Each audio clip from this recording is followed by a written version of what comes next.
Magandang hapon po sa ating lahat mga kabayan. Ito na po yung bahay na pupuntahan natin ngayon, no? Nasa gitna ng bukid.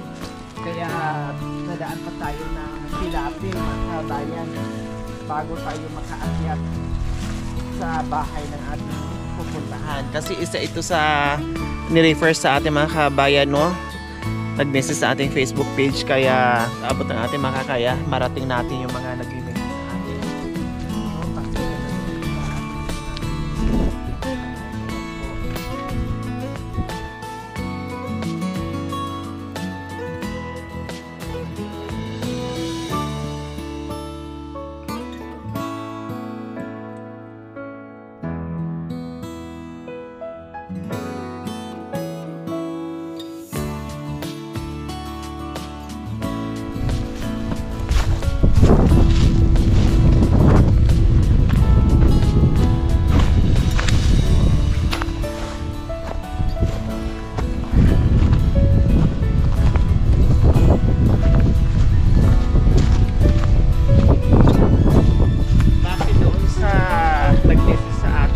Bayan, no, ito daw ay mag-isa na nirahan dito, walang anak, no, walang asawa, at ito nga ay pupuntahan natin ngayon.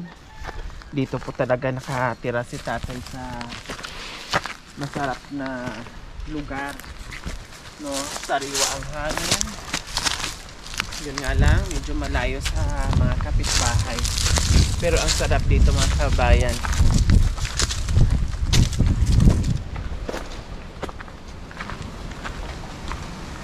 So ayan po mga kabayan. Tao po. Tao po. Hello. Magandang hapon po sa inyo. Wow, ang sarap naman dito ng tirahan nyo kahit walang kapitbahay. Kumusta po kayo dyan?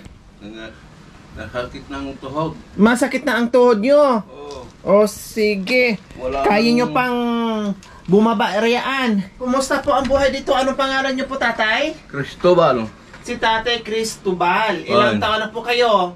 74. 74. Nasaan po si asawa? Wala. Wala nga po. Nasaan ang mga anak? Siyempre, wala din. Wala. Mag-isa lang po kayo dito. Oo. O ngayon na may sakit kayo sa tuhod, tatay Cristobal, at siyempre may edad na kayo. Paano po yung pagkain nyo sa araw-araw? Sino po ang naghanap buhay sa inyo? Adamang mangtad, sir. Ha? Adamang tad. Bigay. Di bagas. Di ko alam ng Tagalog. Bigay, may nagbibigay sa inyo. Oo.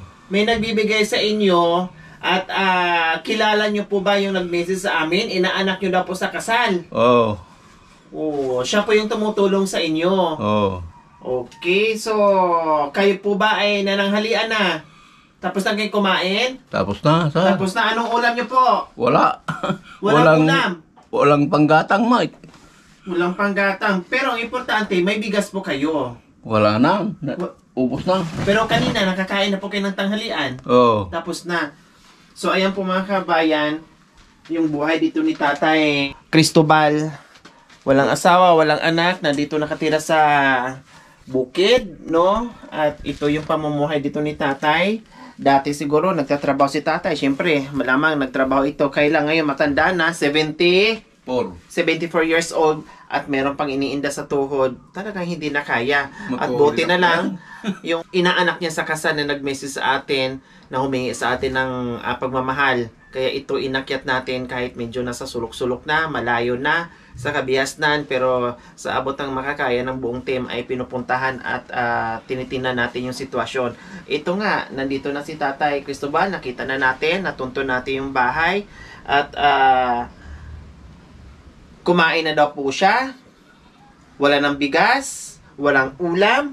Ito po, bagong saing na po ata ito, Tatay Cristobal. Oo. O, ayan po, bagong saing, may ano pa, meron pang baga. Ayan, pero syempre, ang importante may kanin, no? Kahit walang ulam, may asin lang. Diyos ko, ito po madalas ang inuulam ng ating mga kabayan na nasa liblib na nakatira. Yung may bagoong, no, yung asin, bitsin, yung mga ganyan lang na madaling iulam. Yun po yung madalas na nakikita natin tuwing pasok natin sa bahay nila. Pero si tatay, kahit asin wala ako nakikita. Ay, bagoong, ito. Oh, ito po mga kabayan, no, speaking of bagoong, no, ito nga madalas natin nakikita, asin, no, kung ano-ano pa na ito kasi kahit suka o mas kalamansi ay mauulam na tulad nito. Oh, may suka si tatay na may sili. Ay nako po, ang sarap nito. Ihalo dyan sa bagoong o kaya kalamansi. Oh, 'di ba? Yung iba naman may mga ganito na kalambitin kasi alam niyo po yung ganito nilalagayan ng ulam. Oh, hindi kayo nakaka-relate nito kung hindi alam. Pero ako, relate ako kasi mayroon din kaming ganito. Halimbawa, kasi nasa bundok ako nakatira no. Pag bumili kami ng tuyo o lahat ng ulam na maibili ng mga magulang ko pag may sobra, ilalagay dito. Oh, ganito din po yung lagayan. Ilalagay dito tapos isasabit na ganyan. Alam niyo kung bakit? Para hindi makuha ng pusa o maabot ng pusa. O, di ba? Safe na safe siya diyan. Lagay ng tuyo, mga pritong isda, lahat ng pwedeng ilagay diyan at ilambitin diyan. No, isabit para hindi kainin ng pusa. O, tama ba ako, Tatay Cristobal? O, lagayin po ng ulam nyo na diyan, no? Pag may ulam kayo. O, ngayon, halatang walang ulam. Ayan po mga kabayan, walang laman. Wala na. Dapat ang ilalagay nyo po dito, pusa. Kasi walang laman eh. Tatay Cristobal, sabi nyo masakit na yung tuhod nyo, so hindi na kayo nakakalakad. Makalakad lang ngayon. Hanggang doon pa? Nakakapunta pa kayo ng bayan? Taray. Dyan, sa mga kapitbahay. O, taga saan po ba yung inaanak nyo sa kasal? Saan po ba ang bahay? Jay, Settlement. So pinupuntahan din po kayo dito? Minsan? Papauwi na. Umuwi na? Padala na. Ay, nagpadala sa inyo, hindi po taga rito? Okay. Akala ko taga rito yung inaanak sa kasal ni tatay. So, nasa ibang lugar siguro, no? At minesis lang sa atin. Siguro binibisibisita. Wow, ang bait naman. Binisibisita siguro ng kanyang inaanak sa kasal. Mahirap man yung lingwahe namin ni tatay kasi buti lang kahit papaano nakakaintindi ng Tagalog si tatay kunti. No? Hindi lang nakakapag-Tagalog ng dire-diretso. Ang importante mga kabayan, hindi man kami masyado magkaintindihan. Basta meron lang communicate ng konti at maihatid natin yung ating pagmamahal kay Tatay Cristobal. Ayos na po yon. Hindi batayan o basihan yung lingwahe, lahi, o anong lugar man dyan. Basta ang importante dito ay makapagbigay tayo ng pagmamahal sa mga kababayan natin na tulad ni Tatay Cristobal na mag-isa, manirahan dito, nasa liblib na lugar, no, at walang ibang inaasahan dahil walang asawa, walang anak, kundi yung kanyang inaanak lang o kapitbahay na pwedeng magbigay sa kanya. Yun lang po yung inaasahan ni tatay. Mga kabayan, halatang ito yung mga dilata, ayan, no, mga wala ng laman. Ayan, mga bigay-bigay ito mga kabayan. Ni Kagawad. Ayan, mga bigay. So, mayroong halatang may nagbibigay kay Tatay Cristobal. So, sa susunod po pala mga kabayan, no, titinan natin kung makabili tayo ng bagoong. Kailan minsan kasi mga kabayan, hindi ako bumibili ng bagoong kasi kadalasan ang tinutulungan natin matatanda, no? Bawal yan sa iba, lalo na pag may high blood, bawal yan sa kanila. Pero talagang walang choice, no, bawal man, no, at kailangan nilang kainin yung bawal para may laman yung tiyan na kumakalam. No, titinan ko mga kabay, pag-isipan ko kung magdadala ako ng bugoong, no, yung bagoong na yan. Kasi madalas ko nakikita ganyan, lalo na sa mga liblib na lugar. Pang partner kasi nila yan, pag halimbawa merong gulay, no, gulay. Pag walang gulay, talagang pwede ng ulam at saka kanin. Okay, Tatay Cristobal, meron kaming surprise sa inyo. Pasok mga Rilyos.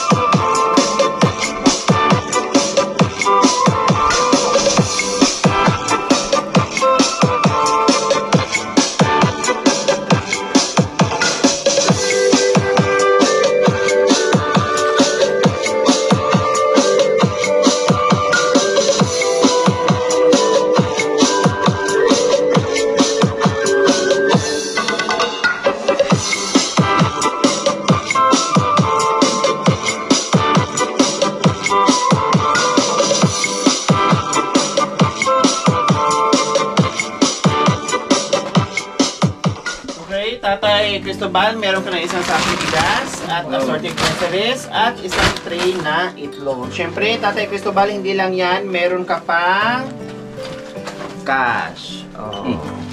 Thank you. Ayan, mensahe nyo po sa biyayang natanggap nyo po ngayong hapon, Tatay Cristobal. Salamat sa binigay yung bukas.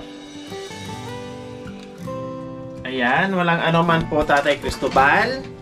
Hindi nyo na problemahin yung ulam nyo. Assorted groceries natin, nandiyan na. No, yung isang tray na itlog at matagal itong maubos yung bigas sa inyo. Importante talaga ay mayroon kayong bigas dito. Okay, syempre, magpapasalamat tayo doon sa inaanak ni tatay na nag-message sa atin. Ito na. At nadalaw na namin at nabigyan na namin ng pagmamahal. Maraming salamat po sa walang sawang pagmamahal. Ma'am Salvi Navilga Kidit, Ma'am Carol and Sir Bin Diaz, at sa ating salin sponsor, and Sir Jess M ng Rabic SA, and shout out din kay Ma'am Kat and Sir Albert from Rabic SA, Saudi Arabia. Maraming salamat po sa inyong ginitawang puso. Naway pagpalain po tayo ng Panginoong Diyos araw-araw. Naway bigyan po tayo ng kalakasan ng katawan sa araw-araw. Naway bigyan po tayo ng mahabang buhay pag sa ganun marami pa tayong matuntun na tulad nila na nag-aantay ng ating pagmamahal. Mga kabayan, huwag niyo pong kalimutan, pakishare and subscribe sa aking YouTube channel, Lori Aquino Tarita. Maraming salamat po, gabi sa son. Bye po, Tatay Cristobal. Masaya po kayo? Masaya. Yan, okay.